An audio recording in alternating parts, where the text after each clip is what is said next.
Underneath that pendulum, right in the center, I want you to put a magnetic coil of some type, and we'll call that the motor. On the opposite ends of the motor, right and left as you face the pendulum, I want you to put 2 generation coils. I want the monopole to go back and forth between center, right, and left, and as it goes between center, right, and left, it generates a pulse in current output. I want you to return that back to the battery. So you can see that the motor's off as it generates. You're only using that motor for a little bitty push. It's the same as an oscillatory action in a Tesla coil. He was very specific when he said, vibrate the thing. Make it oscillate. The faster you make it oscillate, the more energy you will get.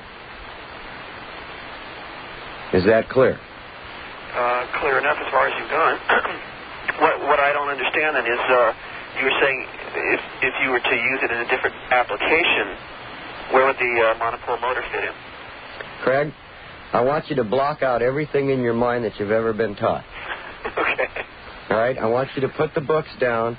I want you to forget about what you've been taught.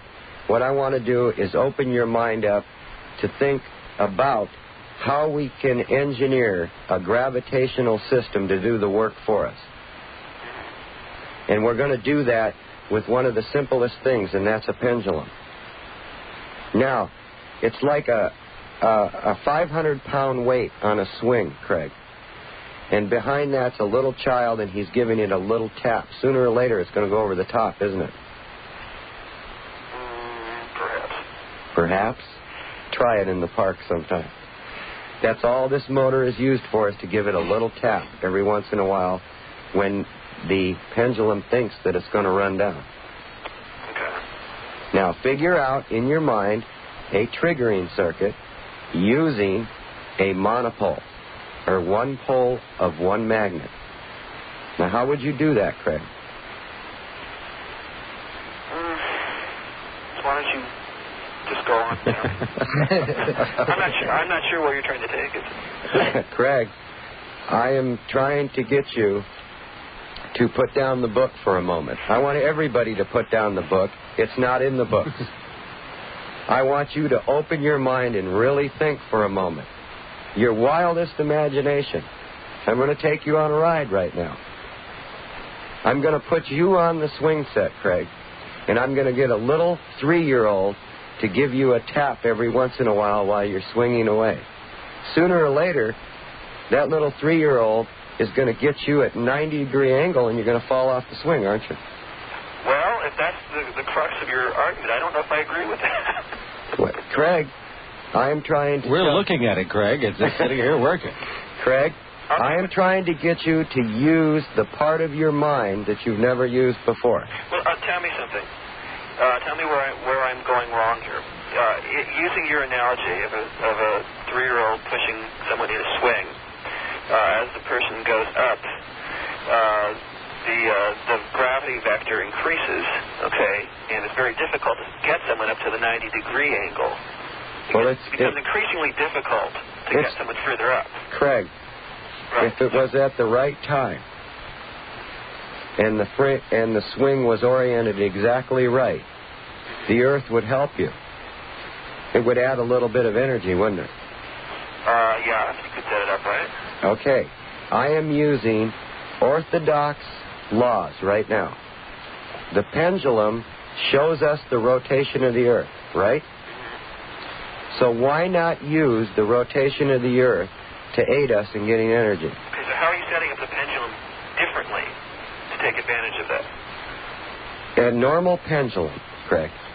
A normal pendulum, except that I have aided that pendulum by what I call a monopole motor, which gives that magnetic pole a little push every time the pendulum passes it.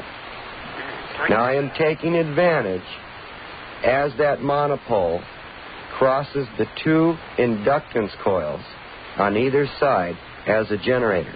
Do you follow me? Yeah. I want you to send that back to the battery in a pulse. Right. That's That's right. So for 1.4 watts input, I could wind any coil I wanted for the output, never losing any energy, Craig. You see, I'm going to take advantage of what this big planet that we sit on does for us. And it spins. So why not use it? It's a big dynamo, isn't it? That's right. It's just waiting. And what really gets me hot under the collar, Bill, is what our science has taught us. They haven't shown us anything in 100 years. They have absolutely suppressed everything that could aid the people.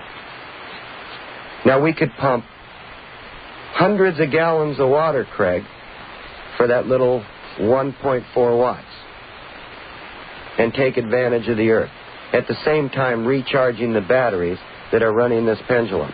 Now, if somebody makes a great big huge one, a typical example of that pendulum is in Joe Newman's motor. Okay, how does it keep the dry cell batteries charged? Very simply, Craig, a spike. You know what a spike is? Sure. The spike is very important in gravitational engineering. And it only finds itself releasing its energy if the item that it's going back to is nonlinear. Do you follow that? What happens, Craig, what happens in a computer if I take an electrostatic gun and walk up to the computer? Doesn't it blow out? Okay. Fine. Yes. But that tells you something. That tells you, if you really observe that little spike is very potent in a non-linear arrangement. Okay, I see what you're saying. And to take advantage of that spike, you have to have a non-linear arrangement. That is why I want you to get your paper and pencil out. I want you to listen to what I'm saying. And I want you to use your imagination for it. Never mind what you've been taught. That may not be correct someday.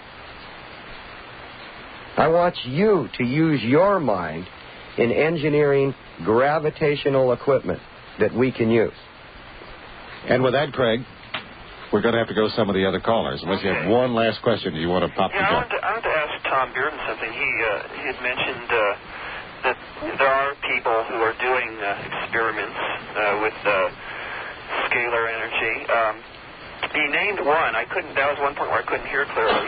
I don't know if there's any others he could name. I wonder if he would be kind enough to name them and say where they're working and if they've had any papers that have actually been published. I just named some of the people, Craig, that I've worked with myself personally. I didn't, intend to say that I was naming everybody by any means. I named, of course, John Bedini, and everybody has a pretty good idea of the various devices and free energy devices he's built. He's built also a pretty doggone good scalar detector. And by the way, scalar electromagnetics is electrogravitation. I named Frank Golden. I worked with him for quite a few years.